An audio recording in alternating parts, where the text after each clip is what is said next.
Tony Martineau qui a assisté à l'entraînement du Canadien ce matin en vue du match de demain contre les Flyers de Philadelphie. Anto, comment ça va? Bon lundi, mon chum, ça va très bien. Excellent. Alors, Martin Saint-Louis a brassé les cartes. Pas trop, par exemple. On dirait qu'il a pris juste le tiers de son jeu et les brassé un petit peu aujourd'hui. On va garder le reste intact parce que ça fonctionne globalement. C'est ça, j'aime ta métaphore ici. Mais quand même, il y avait quelque chose à faire sur ce qu'on appelle communément le bottom six, donc les deux derniers trios, traduction libre, là, parce que ultimement, tu as Zachary Bolduc qui est le seul joueur de ce qu'on peut considérer comme étant les 6 derniers attaquants, Jean-Charles, qui a marqué plus d'un but cette saison. Alors, il faut trouver le moyen d'avoir de l'offensive secondaire. Et c'est justement peut-être en ramenant Brendan Gallagher et Zach Bolduc ensemble, le duo qui avait très bien fonctionné en début d'année, je te rappelle, et je suis sûr que tu t'en rappelles toi aussi, qu'on va réussir à aller chercher des chiffres supplémentaires. On regarde la quatrième ligne. Anderson, Evans et Veleno. Est-ce qu'on peut trouver une combinaison qui va générer un peu plus? On se rappelle qu'Anderson avait connu, j'ai pas envie de dire une renaissance, mais je vais le dire quand même, une renaissance l'an passé. Evans produisait beaucoup pendant une certaine période et Veleno, selon moi, a beaucoup d'opportunités de marquer cette année, Jean-Charles, mais ça ne rentre pas. Alors l'objectif, bien sûr, c'est d'aller chercher d'autres offensives. Martin Saint-Louis nous a expliqué un peu plus en détail ce qu'il désirait donc provoquer avec ce remaniement. Je sais que la ligne à Suzy, c'est notre première ligne, tu sais. Puis après ça, mais tu sais, les trois autres lignes, tu sais, je trouve les intentions sont là. Puis il y a des games, mais c'est une ligne qui ressort un petit peu plus. Puis d'autres games, c'est une autre ligne qui ressort un petit peu plus. Mais je te dirais, en dessous de la ligne à Suzy, je te dirais, oui, je suis satisfait. Mais, tu sais, on peut-tu aller chercher plus de constance? On peut-tu avec les trois autres lignes? C'est sûr qu'on peut. J'adore cette déclaration de Martin Saint-Louis. Respectueusement, les runnings ne suivent pas les babines, Anto. On parle d'un vrai premier trio et de trois trios qui laissent certains questionnements.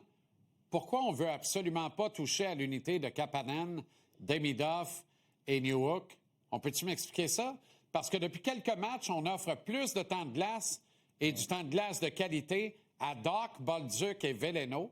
Veleno n'a absolument rien fait pour se retrouver sur un quatrième trio, joue du bon hockey, fait son travail. Ouais. Bolduc, je pense, améliore sa game 200 par 85, qui semble être un problème vraiment majeur avec cette équipe. Entends mon ironie, là, parce qu'il coûte absolument rien, mais il est coupable de tout à date. En tout cas, dans le temps de glace, c'est ce qui transparaît. Ouais. Et pourtant, on ne touche pas à Kapanen, qui est nettement au ralenti, Newhook et Demidov, qui, eux, font très, très bien. C'est vrai. Mais qui bénéficie à qui là-dedans? Alors, pourquoi des changements d'un effectif sur les troisième et quatrième trios, alors qu'on ne touche pas au deuxième, qui a moins de temps de glace que le troisième qui faisait bien? Me suis-tu ou je suis trop mêlé? Là? Ah, non. Hey, je te suis. Puis non seulement je te suis, mais je suis dans le même véhicule que toi. Tu sais, Kapanen semble être écarté de toute critique, mais on le voit pas sur ce trio-là. Qu'est-ce qu'on perd à essayer un marqueur né comme Zachary Bolduc avec Ivan Demidov et Alex Newhook qui fonctionnent à plein régime? Je pense qu'on perd rien, justement. On va gagner quelque chose. Zachary Bolduc fait ce qu'on lui demande.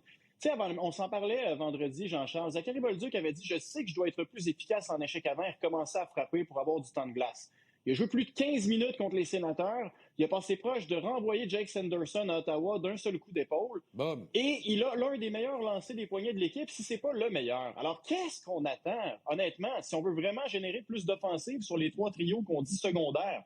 Pourquoi? Pourquoi pas? Mais bon, ce n'est que nos avis. Ce ne sont que nos avis, hein? Oui, tout à fait. Puis tu sais quoi? Qui sommes-nous? Le club est 9-3, tout va bien. Les gens se magasinent des chaises, il y a des soldes de fin de saison estivale. Ouais, et force est d'admettre, et ça c'est vrai, il y a un sentiment d'unité profond qui habite cette équipe, qui a un réel esprit de corps. C'est beau de voir ça pour vrai. C'est magnifique. Et surtout, pour Samuel Montembeault, c'est magnifique probablement parce que je te ramène il y a 3 ans.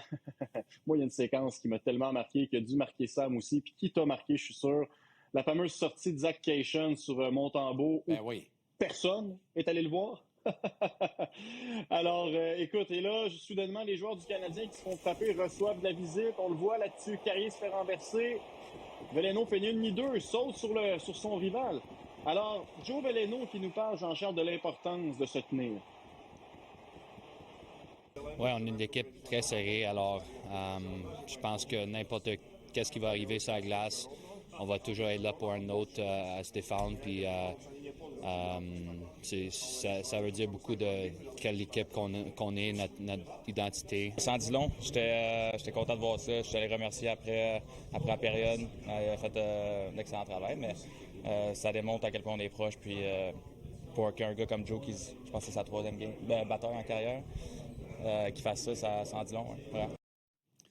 Ouais, Veleno, on the top of that, jump pour défendre un coéquipier, se ramasse à 4 aujourd'hui. C'est beau. C'est beau, c'est si beau l'accordéon, j'adore ça. Celui qu'on a entendu, Alex Carrier, peut-être en route vers un record, qui l'eût cru. Et on savait qu'il était le digne successeur de sa vie, David Savard, mais là, ça prend tout son sens sous nos yeux. Là. Regardez-moi ça. Les tirs bloqués. Josh Georges, qui a tellement aidé le Canadien défensivement, détenteur du plus grand nombre de tirs bloqués, Jean-Charles, dans l'histoire du club.